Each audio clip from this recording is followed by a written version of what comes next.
Latest episode দেখুন একদম add free. আপনি কোন বেসিসে রনর ওপর এত বড় ব্লেম দিচ্ছেন? আমি এত বড় কথাটা বলতে পারছি কারণ যে কঙ্কালাকা গাড়িটাকে নিয়ে আমার এত ভয় ছিল, এত শঙ্কা ছিল, সেই কঙ্কালাকা গাড়ি থেকেই আমি রণদাদাকে এক্ষুনি নামতে রেখেছি।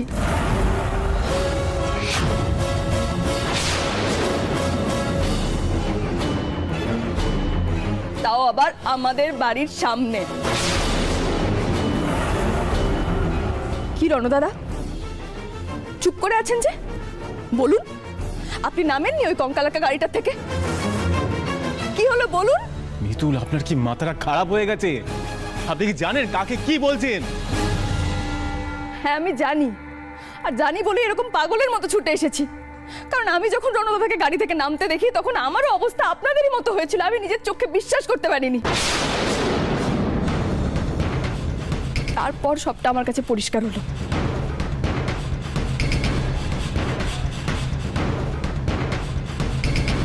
কি রণদাদা, আপনি বলুন, আপনি কঙ্কালাকা গাড়ি থেকে নামেননি? সবার সামনে আপনি বলুন, আপনি কঙ্কালাকা গাড়ি থেকে নামেননি? চুপ, একদম চুপ। আপনি আর একটা কথা বলবেন না। ইন্দ্র দেখ, তুই রাগ করিস না। দেখ, ওর বুঝতে কোথাও ভুল হচ্ছে। আমি ওর সঙ্গে কথা বলছি, দাঁড়া, ওকে বোঝাচ্ছি। পিসিমণি, তুমি কাকে বোঝাবে? কাকে? যে সারাক্ষণ প্যানিক করে যাচ্ছে তাকে?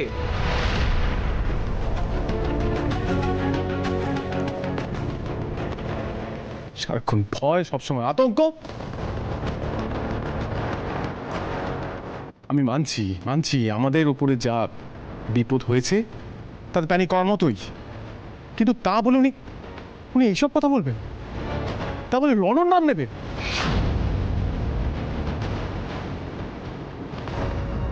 না না না, শোন ইন্দ্র, তুই এভাবে রিয়াক্ট করিস না। আসলে কি জানিস তো, ট্রমা ট্যাকেল করার ক্ষমতা সবার সমান থাকে না। তাই মিতুল খুব ভয় থেকে কথাগুলো বলছে। না পিসেমশাই, আমি মনের ভয় থেকে সব বলছি না। আমি সত্যি দেখেছি রণদাদাকে ওই কঙ্কালাকা গাড়ি থেকে নামতে। মিতুল চুপ। মিতুল, আমি কিন্তু বারবার বারণ করছি, আপনি চুপ করুন। আমি কিন্তু আমার ভাইয়ের সম্পর্কে আর কোনো বাজে কথা শুনতে চাই না। দেখেছিস ইন্দ্র, দেখেছিস? আমি তো কিছু বললেই খারাপ হয়ে যাব। আমি আগেও বলেছি এই মেয়েটা কিন্তু সাংঘাতিক। আমি বারবারই একই কথা বলছি। ও জেনে শুনে ভাই ভাই বিবাদ বাঁধাচ্ছে। ও চায় আমাদের সংসার ভেঙে যাক। চুপ করো দেবযানী, চুপ করো। অকারণ বাজে কথা বলে তুমি অশান্তি বাড়াচ্ছ। আমি আমি হ্যাঁ তুমি একদম চুপ করে থাকবে, কোনো কথা বলবে না। তাহলে কে বলবে ড্যাড? একা মিতুল শুধু বলে যাবে, আর ও যা বলবে আমাদের এগুলো দাঁড়িয়ে দাঁড়িয়ে হজম করতে হবে। রণ, তুই চুপ কর। আচ্ছা, মিতুলের মনের অবস্থাটা একবার বোঝ। ও হয়তো মনের ভয় থেকে এইসব কথা বলছে, আর তুই ওর মনের ভয় থেকে ও আমাকে এত বড় একটা অ্যালিগেশন দেবে যে আমি ওদের ক্ষতি করতে চেয়েছি। না না ঠাম্মি, এই অ্যালিগেশনটা আমি মেনে নিতে পারছি না। আমি এগুলো মেনে নেব না।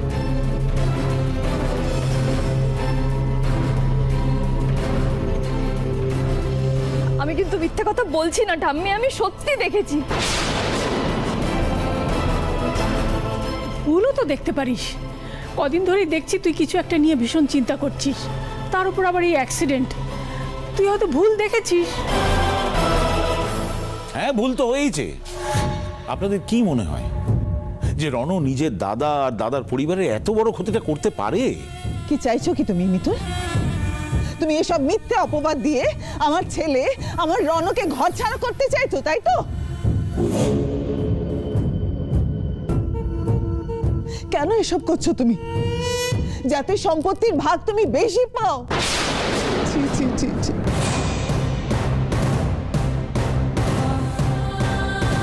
তুমি সোজা কথায় বলো না, আমার রণর কোনো লোভ নেই।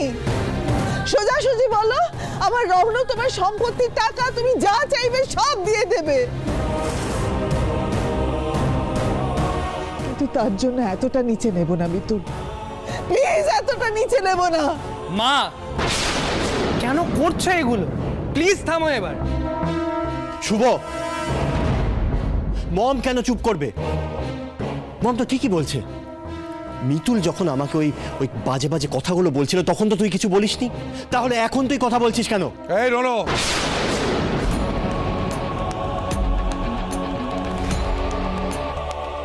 একদম গলা চড়িয়ে কথা বলবি না। মিতুলের কথাটা ঠিক কি ভুল সেটা পরের কথা, তুই নিজের জায়গায় ঠিক আছিস তো?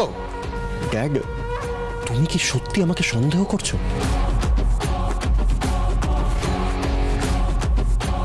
সন্দেহের কথা পরে, বাড়ির গেটের সামনে ক্লোজ সার্কিট ক্যামেরা লাগানো আছে, তার ফুটেজ চেক করলে এক্ষুনি বোঝা যাবে সত্যিটা কি। তুই ওই গাড়ি চেপে এসেছিস কি আসিসনি? তুই নিজে পরিষ্কার করে বল, তুই ওই কঙ্কাল আঁকা গাড়িটা চেপে এসেছিস না আসিসনি? কি হলো বল, তুই ওই গাড়িতে করে এসেছিলি কিনা বল। আজ মনে হচ্ছে রনো কেস খাবে। কি হলো, চুপ করেছিস কেন বল?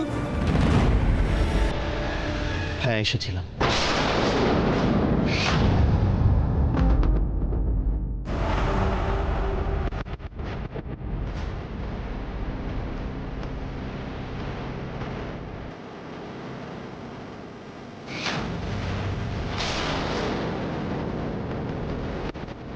হোয়াট? মিথুন সেই কবে থেকে আমাদের গাড়িটার কথা বলছে, তাই না ইন্দ্র? তুই তো ওর ওপর রাগ করেছিস, কিন্তু মেয়েটা তো প্রথম দিন থেকে বলে চলেছে। রনো, তুই দাঁড়াও ড্যাড, দাঁড়াও। এত তাড়াতাড়ি কনক্লুশনে চলে আসো না।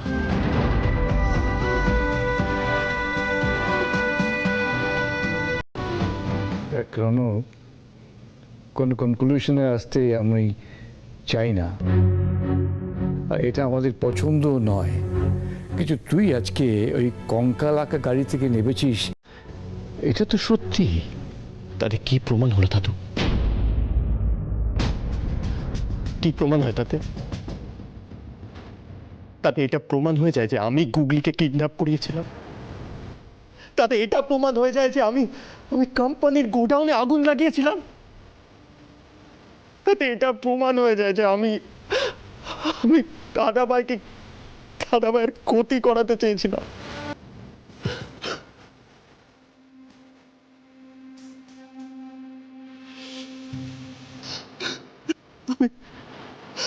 আমি মানছি দাদু, আমি মানছি যে যে গাড়িটা করে আমি ফিরেছিলাম সে গাড়িটাতে একটা কঙ্কালের স্টিকার লাগানো ছিল, কিন্তু সেটা আমার একটা বন্ধুর গাড়ি, আমার বন্ধুর গাড়ি ওটা। ওই রকম স্টিকার লাগানো গাড়ি তো হাজার একটা কলকাতা শহরে ঘুরে বেড়াচ্ছে। বিশ্বাস করো দাদু, বিশ্বাস করো, আমি যদি জানতাম যে ওই গাড়িটা করে ফেরা আমার এত বড় অন্যায় হয়ে যাবে তাহলে আমি কোনোদিন ওই গাড়িটা করে ফিরতাম না, কোনোদিন ফিরতাম না।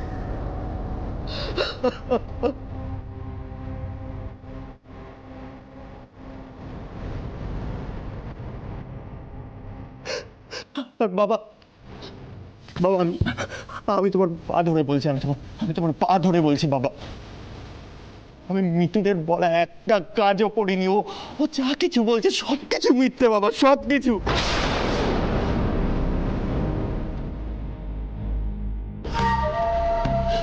এই বাড়ির কারোর কোনো রকম কোনো ক্ষতি করার কথা আমি দুঃস্বপ্ন ভাবতে পারি না বাবা। ব্রিলিয়ান্ট ব্রিলিয়ান্ট ভাগ্নে, তুমি খেলাটা ধরে ফেলেছো। দাদু, আমি ধরে নিলাম যে মিতুল যে কথাগুলো বলছে সেই কথাগুলো সব সত্যি। আমি খুব খারাপ একজন লোক, খুব খারাপ মানুষ, সব খারাপ কাজে আমি করেছি। কিন্তু দাদু, আমি ততটা বোকা নই, এতটা বোকা কেউ হয় দাদু?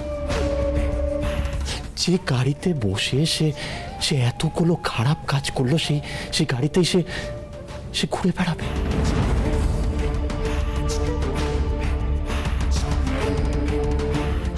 শুধু এই স্টিকারটা নিয়ে যে এত কিছু হবে, এত কাণ্ড হবে, এত অ্যালিগেশন আমার উপরে আসবে, এটা যদি আমি জানতাম তাহলে বিশ্বাস করো ওই গাড়িটা করে আমি ফিরতাম না। ভাগ্নে ভাগ্নে এভাবে কেঁদো না, আমি দেখতে পাচ্ছি না তোমার চোখের জল, তুমি একদম কেঁদো না এভাবে। আমি কি করব মামু? কেঁদো না প্লিজ।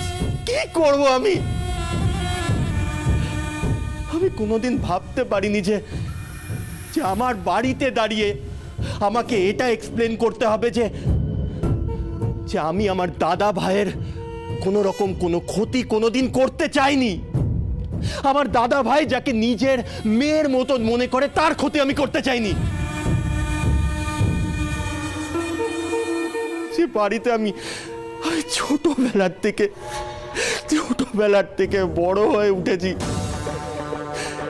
সেই বাড়িতে দাঁড়িয়ে আজকে আমাকে এগুলো এক্সপ্লেন করতে হচ্ছে, আমি এটা কোনোদিন ভাবতে পারিনি।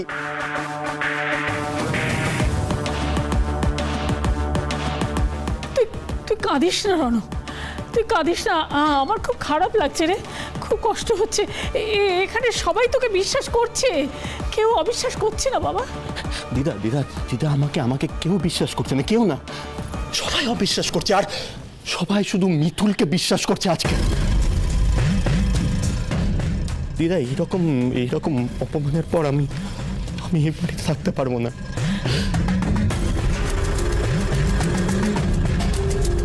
এই বাড়িতে থাকতে পারবো না, আমি এক মুহূর্ত থাকতে পারবো না। দাঁড়া রণ, তুই এই বাড়ি ছেড়ে কোথাও যাবি না, তুই এইখানেই থাকবি। না দাদা ভাই, আমার পক্ষে এই বাড়িতে থাকা আর সম্ভব না। আমি পারবো না এই বাড়িতে থাকতে।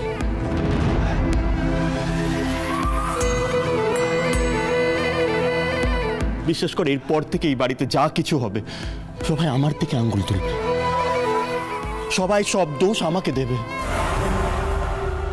এরপরে আমি আর এই বাড়িতে থাকতে পারবো না। আমাকে তুই ক্ষমা করে দে, আমি আর এই বাড়িতে থাকতে পারবো না। ব্যাস, অনেক তো হলো রণ দাদা, আর কত নাটক আপনি করবেন?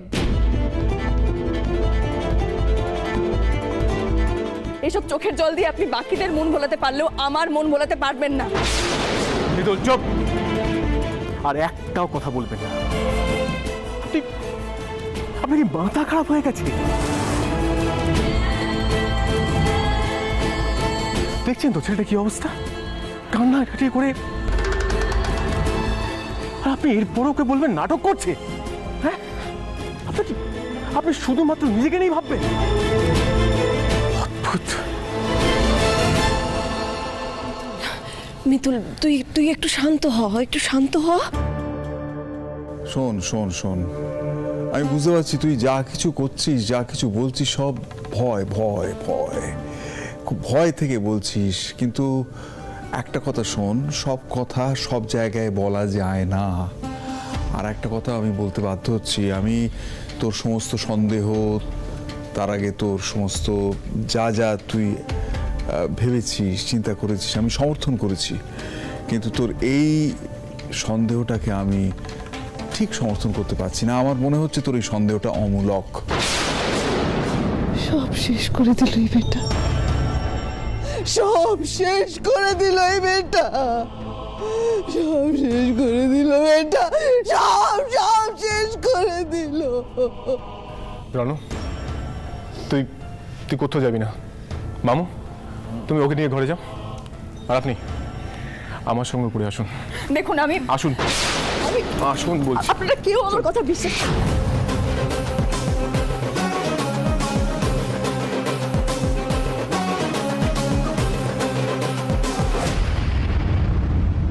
আপনি আমার কথাটা কেন বিশ্বাস করছেন না বলুন তো? ওটা ওই গাড়িটাই ছিল, আমি বলছি ওটা ওই গাড়িটাই ছিল।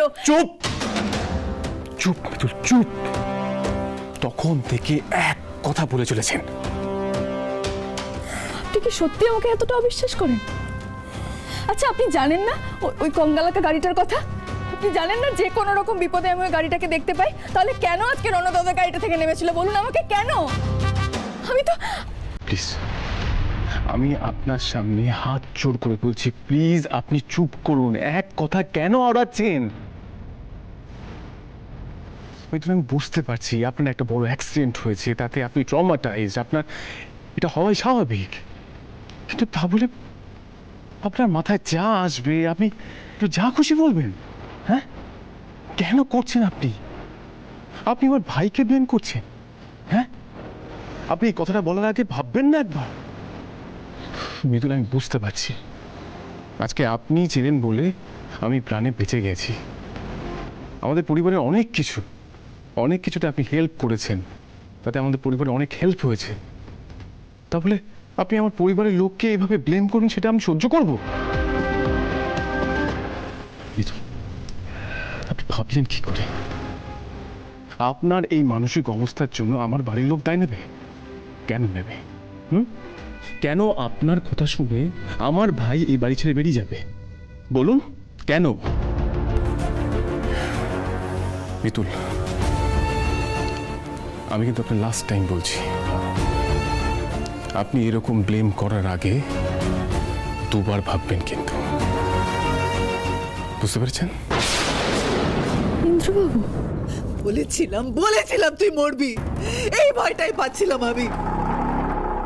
মিতুল খুব ভয়ানক, ও সব বোঝে। তুই বুঝলি না তুই কথাটা? আর কি করেছিস? বল বল, কি করেছিস তুই? বল কি করেছিস? কি হয়েছে দেবযানী?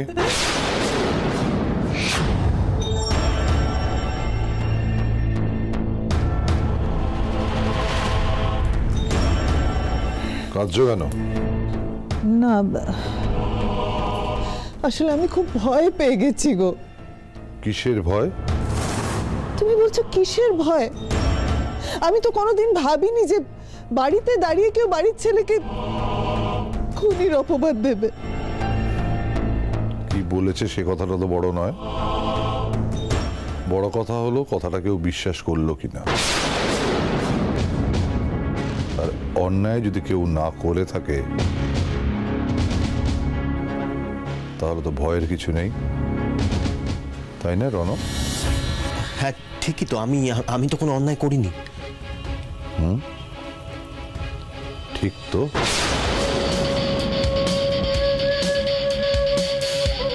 আপনি কি বলছেন জামাইবাবু? আর আপনি এইভাবেই বা কেন কথা বলছেন?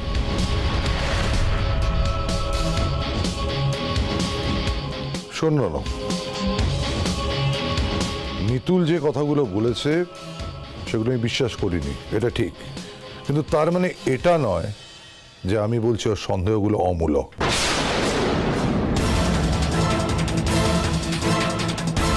কারণ আমি ভালো করেই জানি তুই ইন্দ্রকে পছন্দ করিস না। কিন্তু ড্যাড। চুপ, একটা কথা নয়, স্পষ্ট কথা বলছি, ভালো করে শুনে নে। আমি যদি দেখি তুই মিতুল, ইন্দ্র বা গুগলির কোনো ক্ষতি করছিস,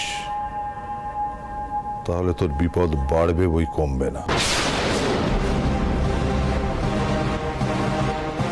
তখন যেই আমায় যতই বারণ করুক, অনুরোধ করুক, আমি কারোর কথা শুনবো না, তোকে নিজের হাতে পুলিশের কাছে তুলে দেব। কথাটা মাথায় রাখিস।